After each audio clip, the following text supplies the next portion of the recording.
Today, we will continue on our quest to cover the entire history of the Forgotten Realms, from the beginnings of this world's history to the present day where you and your characters play. This is a sequel in our Forgotten Realms series. Our first video was What They Don't Tell You About the Forgotten Realms, our second was What They Don't Tell You About the Rise and Fall of the Elves, and now this would be our third video on this series with two more coming after this to finalize it.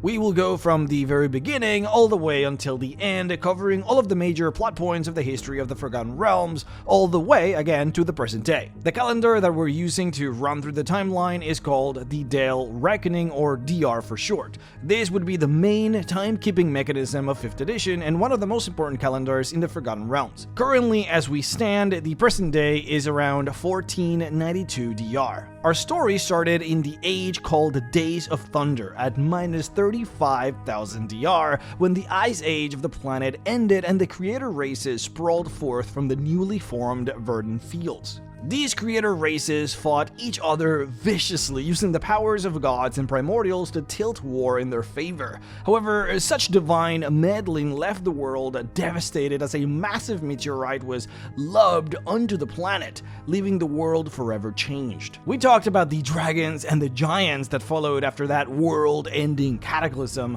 as they fought one another for dominion in what is called the Dawn Age.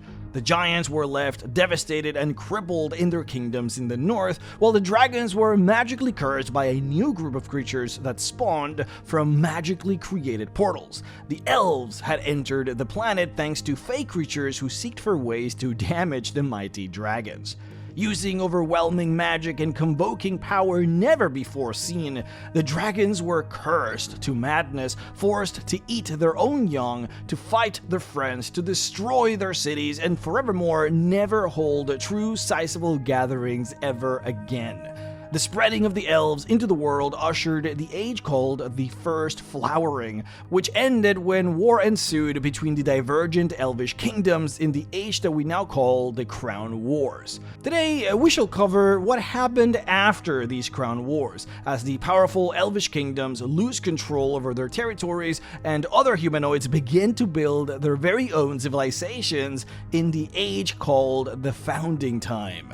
This marks the beginning of the very first human kingdom. However, before we begin, this video is brought to you by Factor, always fresh, never frozen, chef-prepared meals, delivered directly to your home for maximum convenience. Factor is delivered to you on a big box with all of the meals that you carefully curate from the website, which, by the way, they have a ton of different delicious options. Creamy lemon peppered chicken, Italian sausage and sweet pepperoni, peanut Buddha bowl, Southwest ground beef and rice. There are so many options, and you can customize your box easily based on any dietary restriction that you may have. They got keto options, vegetarian, vegan, and even options high on protein or low on calories, whatever you like. No prep, no mess with Factor. You either put the food on the oven or on the microwave and it comes out fast and tasty. Don't do any more takeout. Don't worry more about what you're going to eat tomorrow or the day after. Factor gives you the flexibility that you need for a good price. Use my link or go to go.factor75.com and use code POGREXMAY40 for 40% off plus 20% off your next month. Once you click, my description will live update to count up the purchases. Click my link in the video description and try it out. They are fast, convenient, and delicious. What else do you even need? Now, back to the video.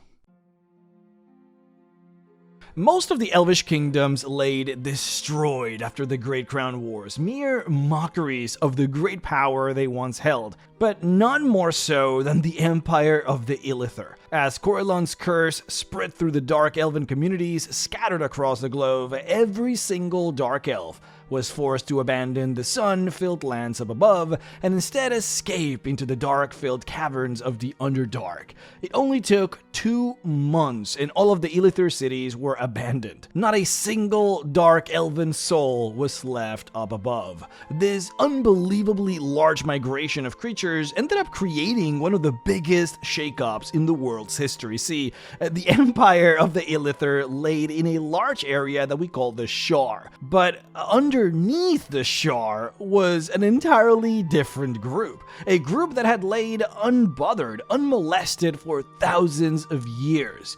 These were the Dwarves. The Dwarves had a great kingdom only known as Berindon.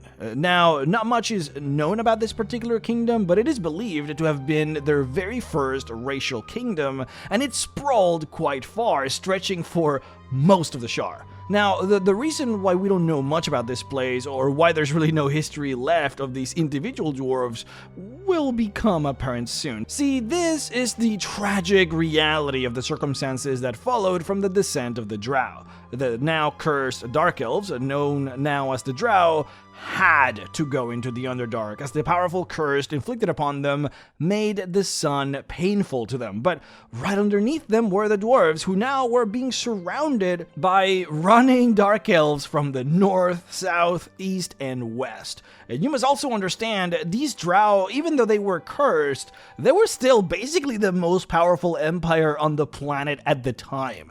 They had the control of demons, a powerful, legendary, magical warfare designed for destruction, and they had been warring now for thousands of years. The Dark Elven culture at the time was a warring culture, and they were ready to fight. The Dwarven Kingdom, on the other hand, was not, and they weren't prepared for this. The Drow absolutely annihilating them, taking control over the kingdom of Berindon for themselves. Now, thankfully, about 2,000 years prior, the Dwarves had birthed a visionary who dreamed of creating their own kingdom in a far-flung location. His name was Tark Shanat, known as the Crusader, and he took his clan and a large number of dwarves on a settling expedition and settled on an area right underneath what is now Am, Tethir, and Kalimshan. It had been successful, and they had been growing for quite some time now. So when Berindon was crushed and the dwarves were forced to abandon their homes and run for their lives, they had this new area to settle in and learn from their mistakes. This new kingdom was called Shanatar, and they would end up becoming a more defensible, more war-minded civilization thanks to the warnings given to them about these new evil creatures called Drow that had been invading the caverns of the Underdark. Now, the Drow would inhabit Berindon for a while, but as fate would have it, for an unknown reason, the cavern ceilings would all end up collapsing years later, effectively obliterating the kingdom and many of the Dark Elves within it.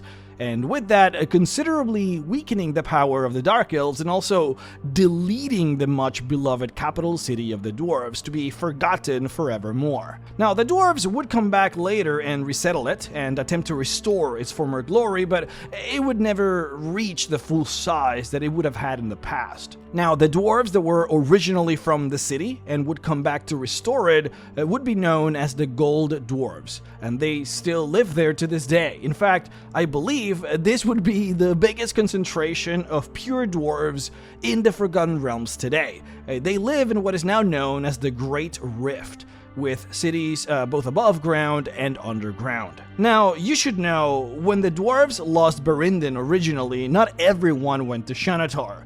The Great Migration went in many different places. Most famously, you have the dwarves that ended up in Cholt, known as the Wild Dwarves, and those that went far north, known as the Arctic Dwarves. Anyways, the dwarves that originally left Berindon and founded and stayed in Shanatar would then be known as the Shield Dwarves, and these guys are fairly important. At least, I should say, there is a lot of stuff that happens to these guys. See, Shanatar wasn't just a single entity, but really 8.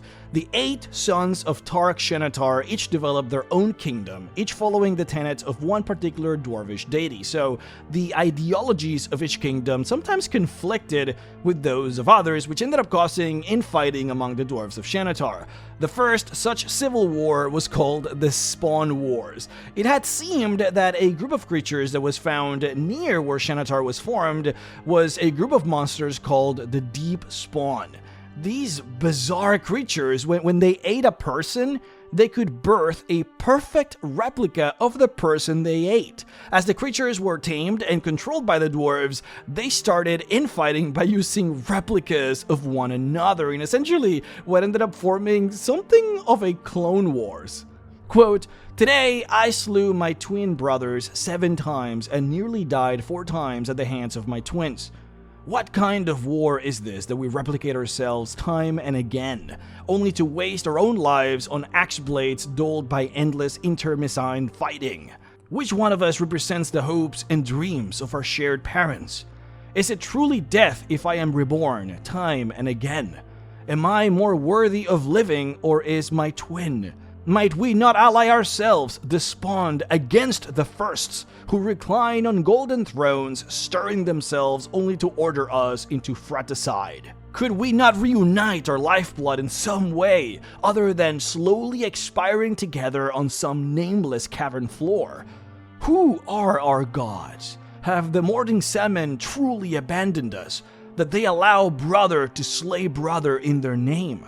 I fear the children of Moradin are growing weak through self-inflicted wounds, and soon the spiders will be spinning their webs in the hollow husks that once housed our souls. Perhaps we are no longer even dwarves. When a work of art is copied, and that copy is copied again and again, the results become gross parodies of the original. I fear that I am but a pale imitation of the first I once was, willingly killing myself in an absurd parody of narcissism. By the axe I live, and by the axe I fear. I am already dead." End quote.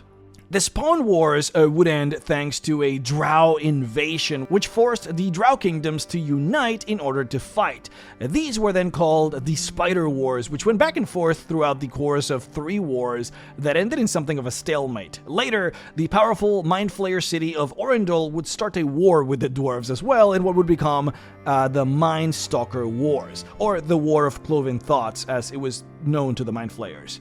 The Dwarves also persevered on this defensive war against the Mind Flayers. However, as the war ended, the Dwarves found out that one of their kingdoms had disappeared in the aftermath. See, the kingdom of Barakuir was cut off early on in the war, and when the war ended, the whole kingdom was just empty. Clan Duragar, who were the masters of this great city, were just all gone.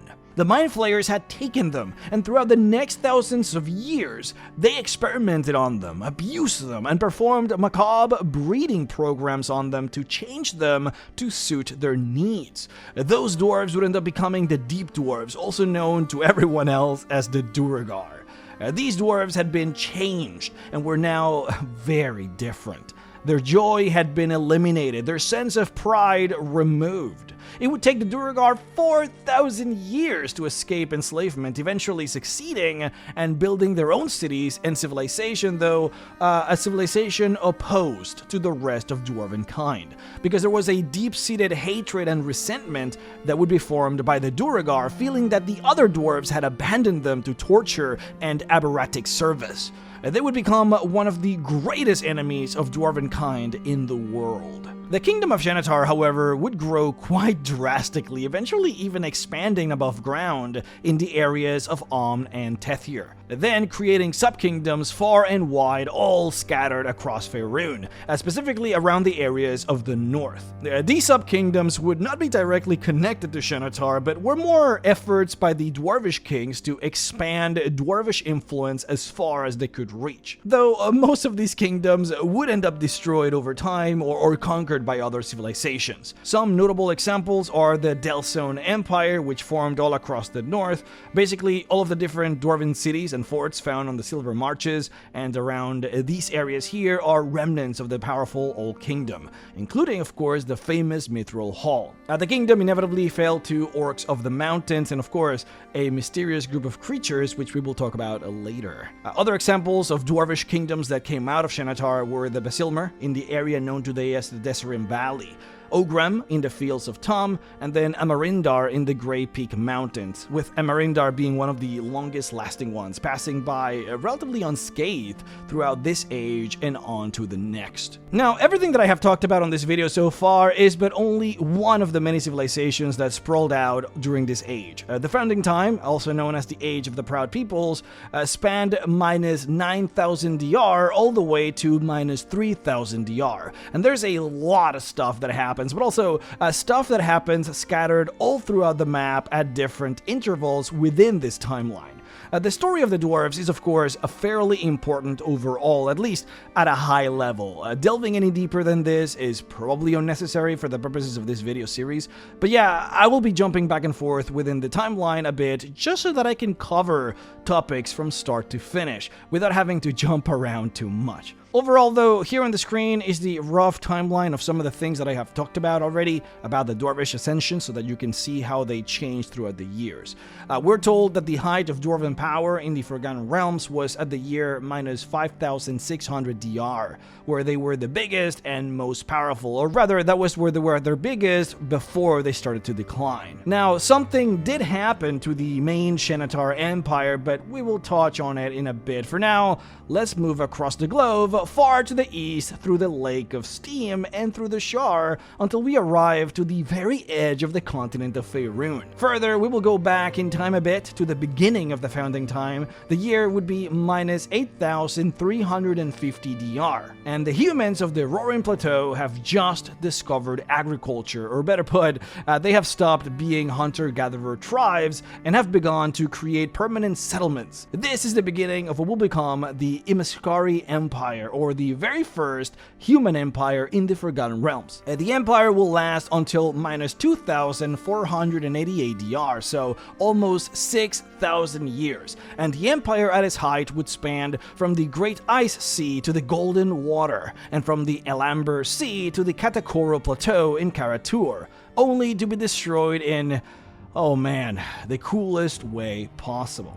So, the early warlords of the ancient Imiskari Empire were masters of transdimensional magic.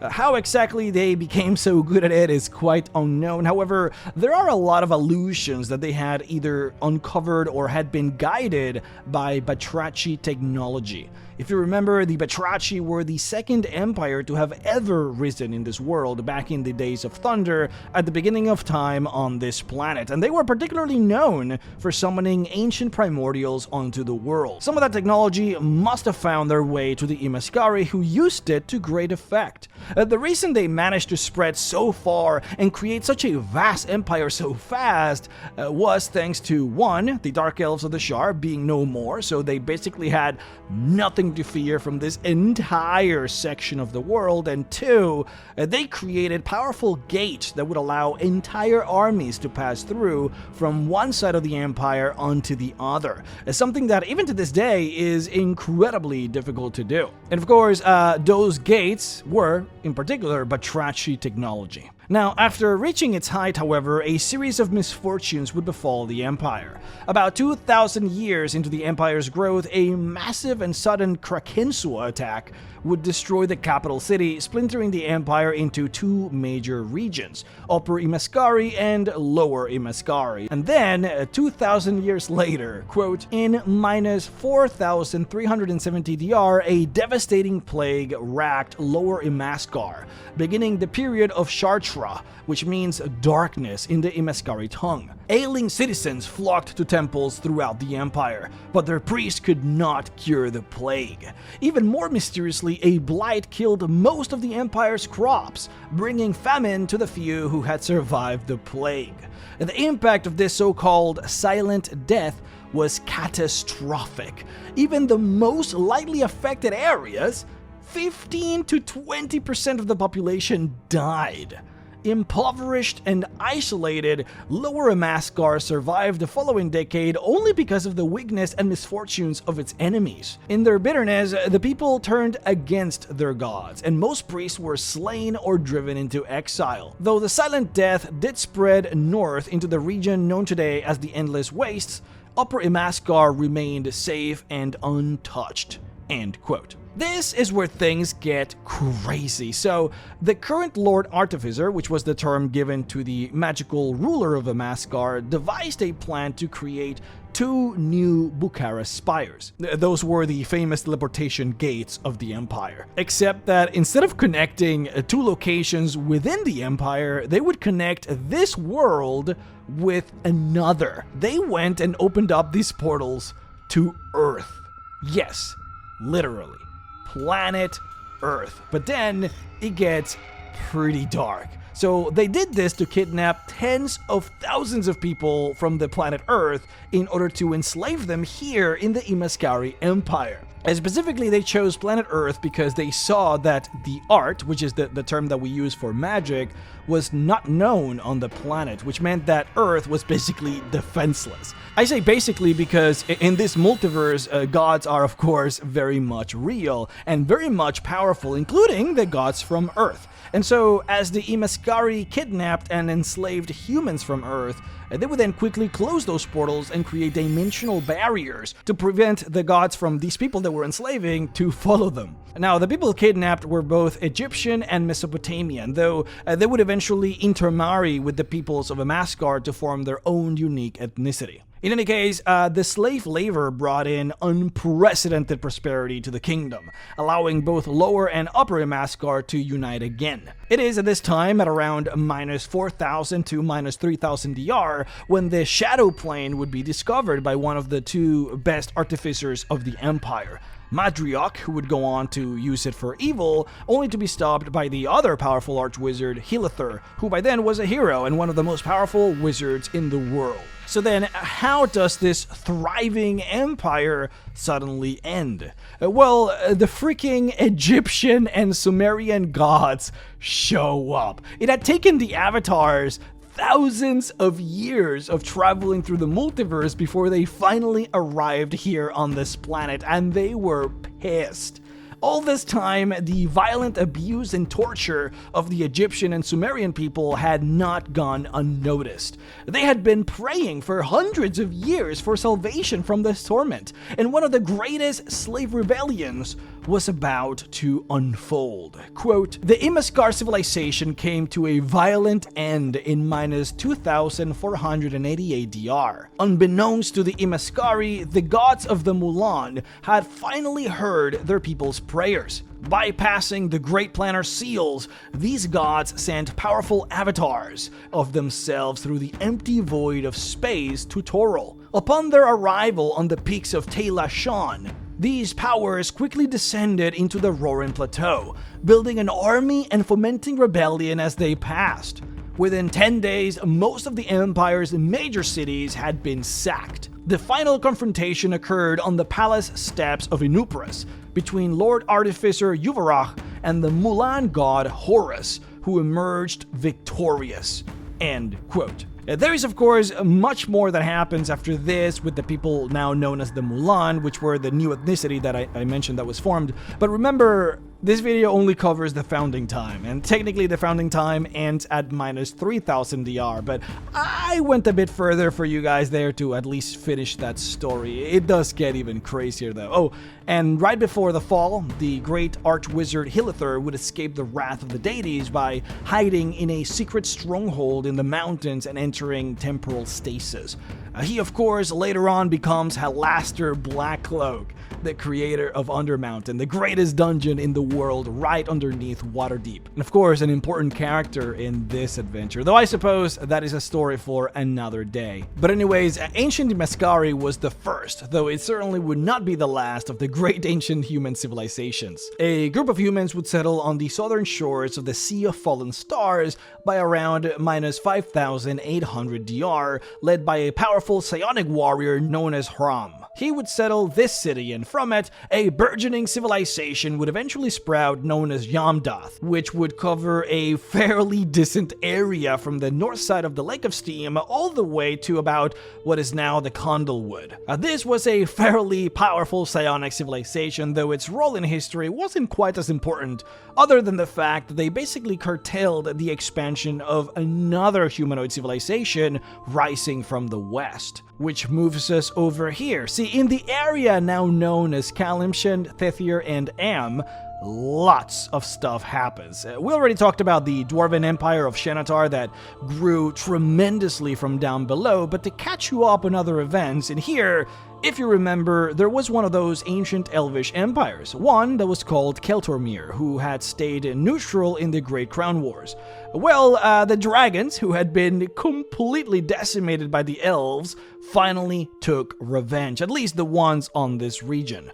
On a massive flight of red dragons, they attacked Keltormir in force. Quote, "After an attack by a flight of red dragons on the center of the great elf forest of Keltormir, the dragon's fire sparked a forest fire that raged out of control. This fire extinguished 4 entire clans of elves, 11 giant settlements, at least 4 green dragons, and thousands of square miles of woodlands. The once unified elves of Keltormir splintered into a number of separate clans. Due to fire sundered and otherwise ravaged homelands, Keltormir dissolves into 3 separate forests: the Wormwood, Darthirwood, or present-day Forest of Mir, and the Forest of Tethir." End quote. These elves basically either migrate outwards or become small clans that simply exist without much force in the region. By now, the Empire of Xanatar is still down below, and the land here is basically ripe for the taking, though the dwarves would not be the ones to move in first. That would come later. First came the genies. A powerful Jinn would find Faerun and claim this land right here as its own. He would arrive with armies of genies and thousands of humans and halfling slaves. The Jinn was called Callum, who would then build a great city called Calumport. This genie was unimaginably powerful. In fact, the dragons that destroyed Keltormir would come back to also destroy Calumport, and they would succeed, though after a century of warfare, Callum the Jinn annihilates every single dragon within the Marching Mountains, which is where they were lairing, and then he uses his genie magic to regrow Calumport in only a year. Now, things, however, would get hectic in the genie world as word of this world would have started to spread among the elemental planes as other genies would then start to arrive. One of them most notably being Memnon, who would settle in the lands north of Calumport by what is now Tethir and Am. Memnon was a formidable Ifriti with an army of fire, and both genies would eventually clash for dominion over the region. Their fights were so messed up that they would eventually create what is now known as the Desert of Callum. Just magic basically obliterating the earth, creating a massive desert. It is said that their battles, which by the way lasted for 400 years, were cataclysmic, as in they were simply destroying the land permanently. Again, the Desert of Callum being an example of the permanent devastation that they were creating that still lasts to this day. It got so bad that the elves were forced to intervene again, using high magic to settle it. They effectively imprisoned both genies in an escapable magical prison, disembodying their bodies into the elements, with Kalim being disembodied onto the sky and Memnon into the earth. The remaining genies that existed within the area, albeit still fairly powerful and a strong army,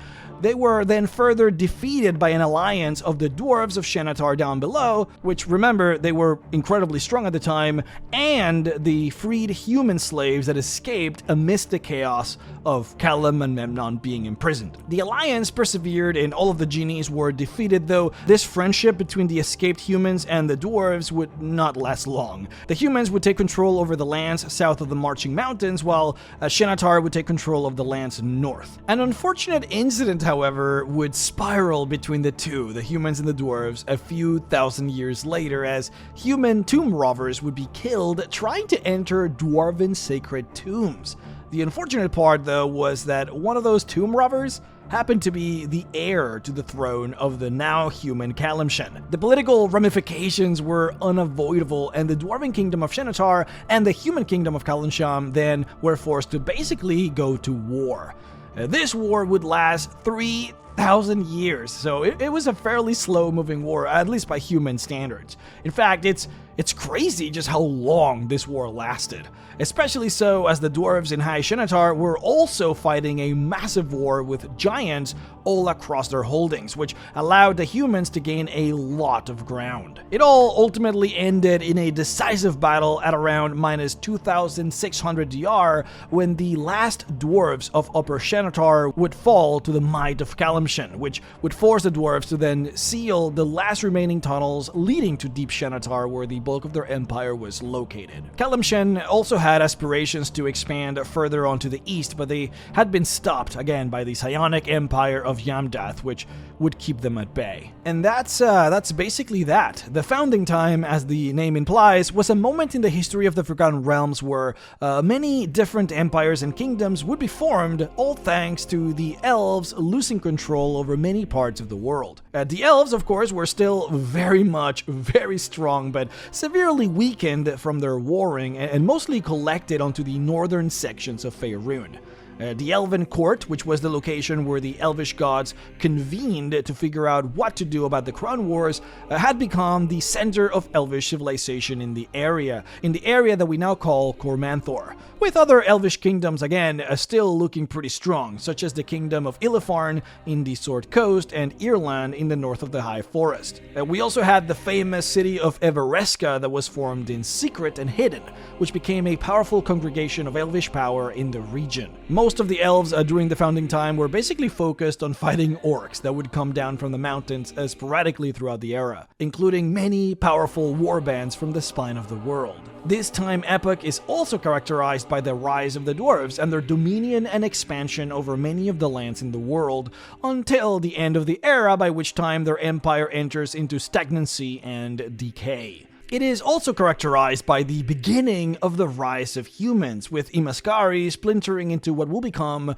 two new empires, which we will talk about on our next video, and with Kalimshan growing into a massive force to be reckoned with on the west. But it is at the end of the Founding Time when the most memorable and most impactful kingdom that this world will ever see will start. Right at the end of this era, at around minus 3,500 DR, a small collection of villages will band together in a remote but relatively fertile area east of the High Forest and west of Cormanthor. In what is now the massive desert of Anauroch, back in the day it wasn't a desert, but the birth rock of Netheril. 99% of spells that you use in Dungeons & Dragons comes from Netheril. Most random magic items that you find scattered around in the world probably come from Netheril.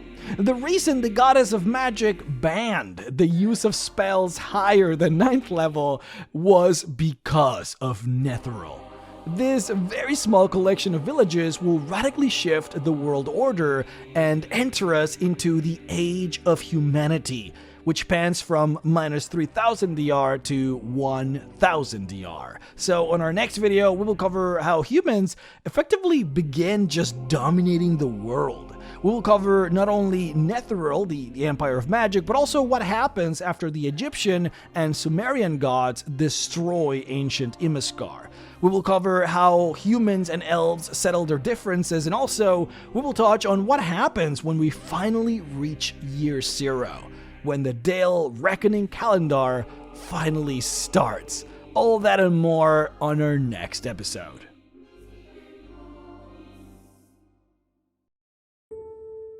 Hey guys, thank you so much for watching the video. Make sure to check out my online store, mrrex.store. We got tons of stuff in there to make your 5th edition experience so much better. My monster classes in particular, I know you're gonna love. You can play as a dragon or as a succubus, you can be a treant, a vampire, you can even be a familiar.